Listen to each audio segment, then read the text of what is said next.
Hop là. Et salutations, ici Hero, le mirifique, le sublissime. J'ai vu que... Enfin, Nintendo slash Pokémon avait balancé un truc aujourd'hui, sans prévenir, sans rien du tout. Du coup, bah on va se mater ça. Pouette. La page internet est là, le son, tout ça c'est bien géré. On est en plein écran. Je mets le trailer français, ce sera sûrement en anglais, mais sous-titré, donc à voir. Imagine le partenaire de Machine. Ouh là là. Ah On est sur une putain d'idole. C'est des bébés Magnéti ou c'est un Magnéti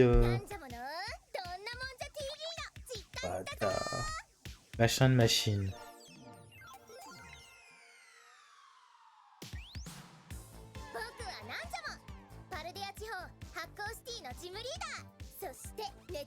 Waouh.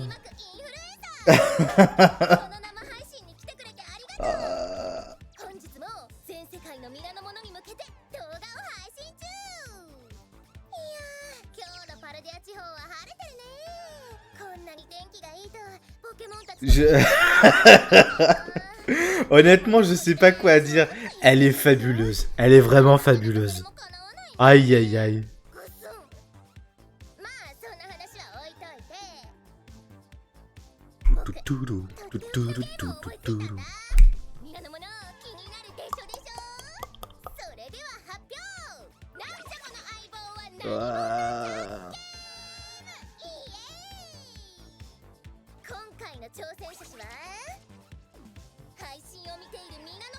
Il y a des références partout, c'est ouf.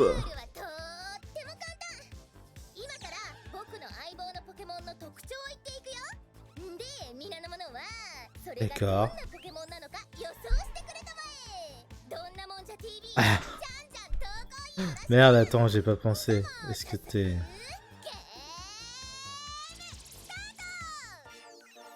Ouais, si c'est bon, t'es en... J'allais dire si tu vois pas. Il fait boing boing comme du caoutchouc quand on le touche. C'est pas Magnéti.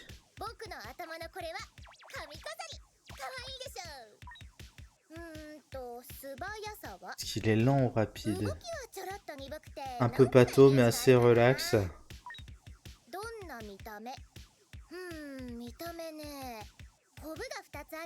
Deux bosses sur la tête, on dirait ses yeux mais c'est pas le cas. Il est de quel type? Électrique. What? Ils sont en train de nous décrire un nouveau Pokémon. Ah les bâtards. What? C'est l'évolution de Pomme là, à tous les coups. C'est l'évolution de Pomme, c'est pas un Pokémon qu'on connaît déjà. Oh la saloperie. Ah non. Mais non.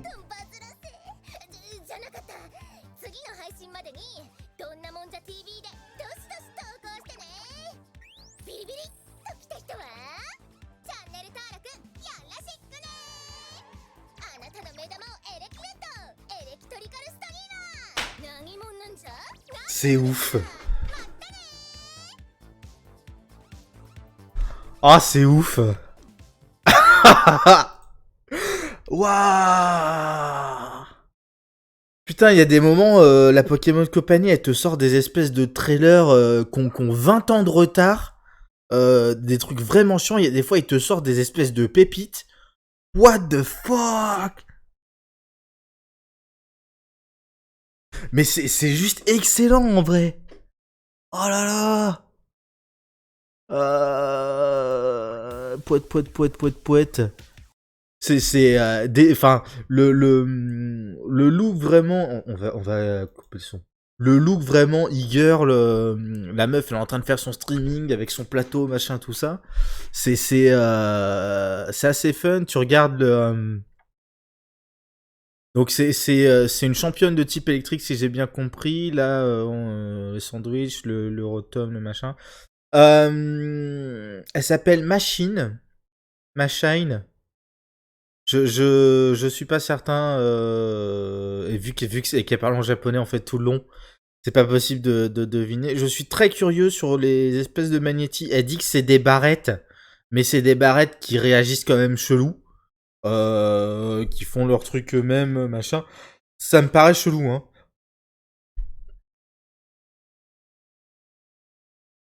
Ça serait pas mal que ce soit genre une version régionale de Magnéti qui soit comme à l'époque on a eu le Pokémon, le Pikachu Lake de troisième génération, c'est Posipine et Gapi.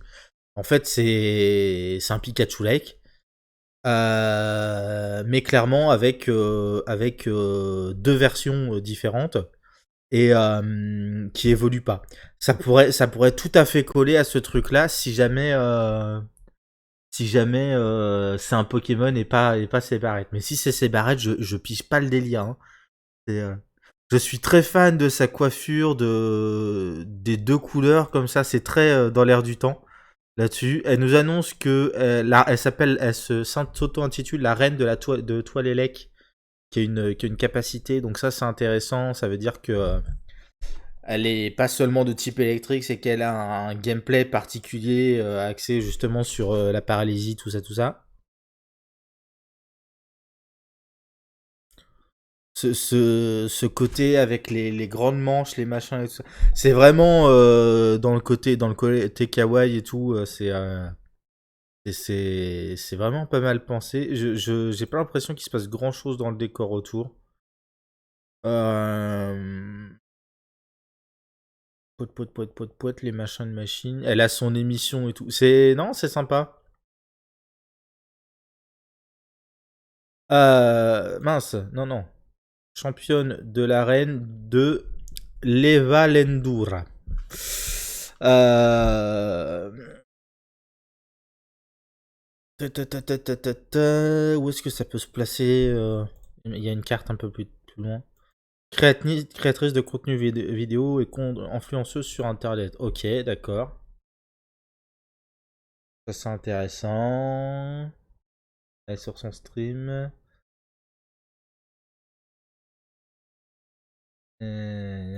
Le coup des dents pointues comme ça là. C'est une référence, je crois. Alors, je sais plus comment ça s'appelle exactement. Mais c'est des streamers. C'est une mode qui a été lancée par. Je pense que c'est une nana qui avait un avatar. En fait, c'était un personnage comme ça, animé, soit en dessin, soit en 3D, machin, tout ça. Et en fait, elle avait toute une thématique sur le requin. Et donc, les petites dents pointues. Et je pense que c'est une référence à ça. C'est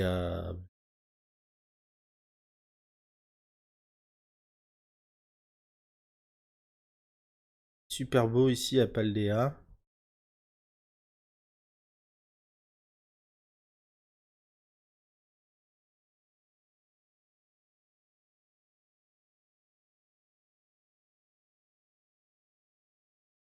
Je suis pas certain de savoir où est-ce qu'on peut la placer en fait. Non, par contre, la question intéressante aussi, c'est est-ce que ça donne envie d'aller pique-nique. Est-ce que c'est une cinématique qu'on va voir en jeu ou est-ce que c'est un truc qu'ils ont fait exprès pour pour la promo?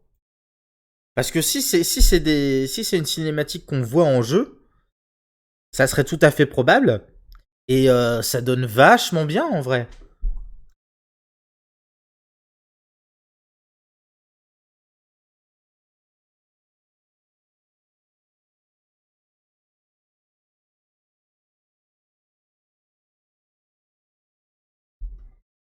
Hmm. Hum.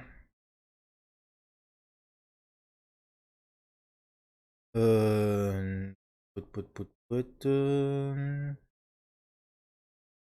euh, Pas grand chose. Je suis très fan de l'artwork de fin.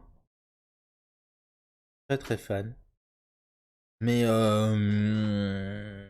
ouais, non, à part ça, pas grand-chose à en dire.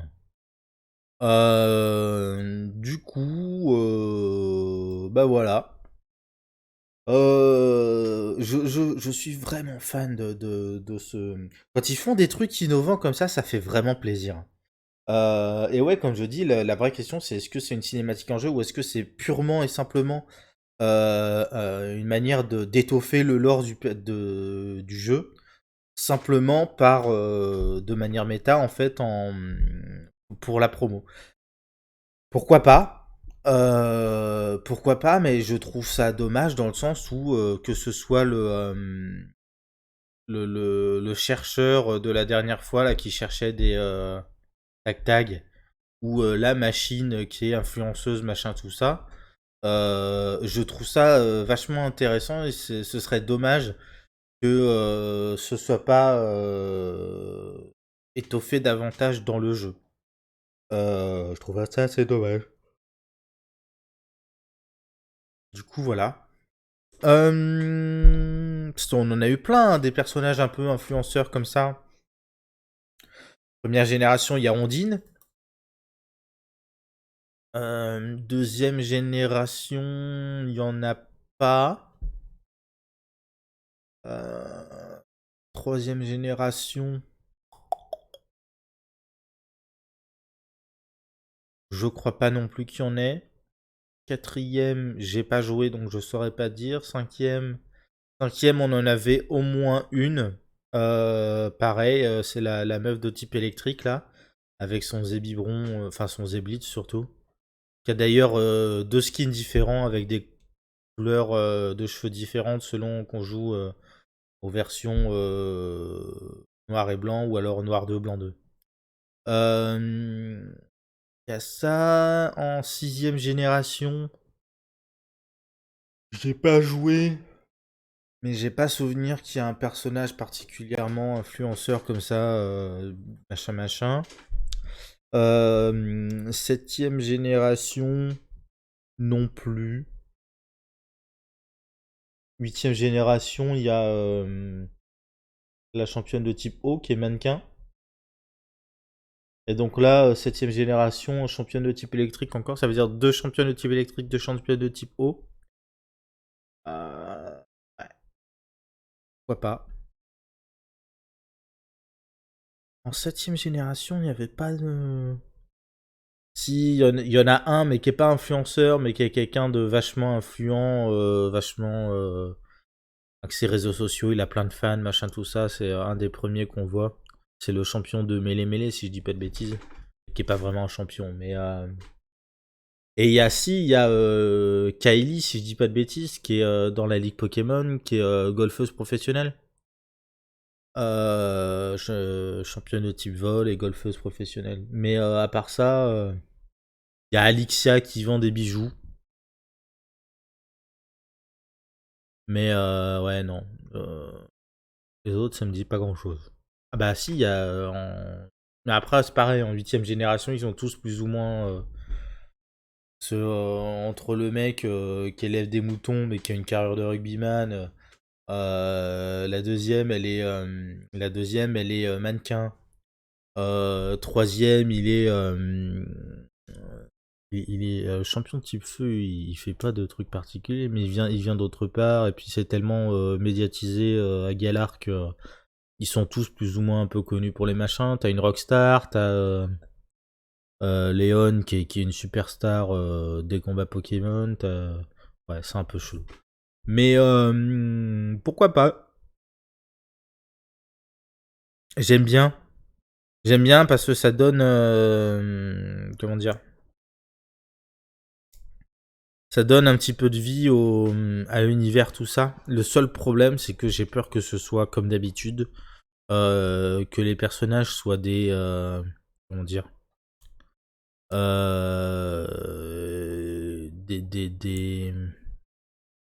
comment on peut dire ça? Ouais, enfin des personnages unidimensionnels, quoi. C'est un archétype. Ils ont fait un paragraphe de 5-6 lignes pour dire voilà, il est ça, ça, ça, ça, ça, ce personnage. Et puis ils passent à autre chose, là où ils font pas d'efforts pour les autres PNJ. Là, c'est un personnage entre guillemets important. Tu fais 5 lignes et puis tu passes au suivant. C'est moi, ça me pose un problème, mais voilà. Bref, ça perlote. Je te fais des bisous, je te dis à la prochaine. Et tout.